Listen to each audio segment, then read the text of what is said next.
Look, I mean no offense, but why are you here? You had to know what you were getting into when you made the reservation. No one comes here unless they've heard about it from someone else."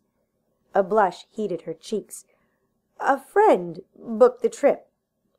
His "I told you so" smile got her back up. She made a stop gesture with her hand. "She said it was a nice place to relax, and that's what I need, relaxation. I needed to get away. And what business is it of yours anyway? I didn't know this is what she had in mind. She's a little more adventurous than I am." "There are all kinds of adventure." "No shit." Jake took hold of her hand. Not calloused or work-roughened, but strong all the same. She stared at it. What would it be like to have those hands, his hands, all over her, inside her, thrusting, spreading her cream around? He cleared his throat, interrupting her lusty imaginings. She blinked at him. "It's my business to see to your needs," he murmured, "to give you what you want, so you have a pleasant experience here." "You sound like a brochure." "Christ," he muttered, rolling his eyes heavenward. "I don't work here." He dropped her hand, hung his head, and scuffed one sandaled foot on the hardwood floor. "This is my fantasy." Her eyebrows rose. "Pardon?" The look he gave her appeared somewhat defeated. "Seems my fantasy this time around was a bad idea. I didn't think I'd get paired with the one woman in the world who doesn't want sex." Chelsea opened her mouth to speak, but he cut her off. "Listen, I came here a year ago on the recommendation of a friend, tried out the amenities. I came back to fulfill my own fantasy this time, to guide a woman in whatever pleasure she wanted to experience." He gestured his arms wide. "So tell me what you need." She didn't know what to say. The man standing before her had just announced his fantasy of seeing to her every sexual need.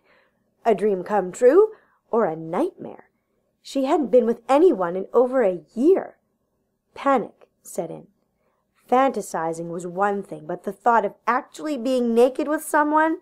Terrifying. She liked her body, but it was far from perfect. When she didn't respond, he strode to the dresser. Chelsea followed and peeked inside when he opened the top drawer. Her cheeks burned with heat, but her pussy reacted with a fierce throbbing. Inside were various personal pleasure devices of all shapes and sizes. She closed the drawer with a snap, nearly catching his fingers. He raised an eyebrow at her and opened it again. "For when you don't need me." Reacting like a cornered animal, she snapped at him again. "Well, I don't need you, and I don't think I'll need those either." "Chelsea." He took hold of her shoulders and pressed his hard body into her backside, nestling his erection between her ass cheeks. Her heart rate and breathing quickened, and she gasped. Holy fuck! Her knees buckled, but he held her up. And what a nice body to be held up against. Maybe this wouldn't be so bad. His deep voice rumbled in her ear as his hands slid down her arms, his fingertips brushing against the back of her hands. "There's nothing wrong with exploring your sexuality." "I didn't say there was." A shiver ran through her, and her voice came out a breathy rasp. "But I didn't come here for sex." "It's yours for the taking."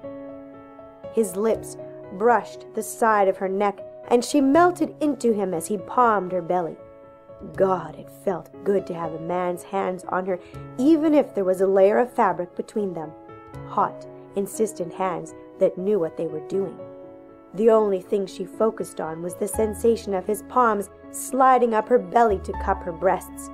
She whimpered. It had been too long without a man's touch, and she was a touchy-feely person. "This doesn't feel so bad, does it?" "No, it doesn't." Her whispered words could barely be heard. "If you want me to stop, all you have to say is no. My job isn't to force you into anything, only to give you pleasure."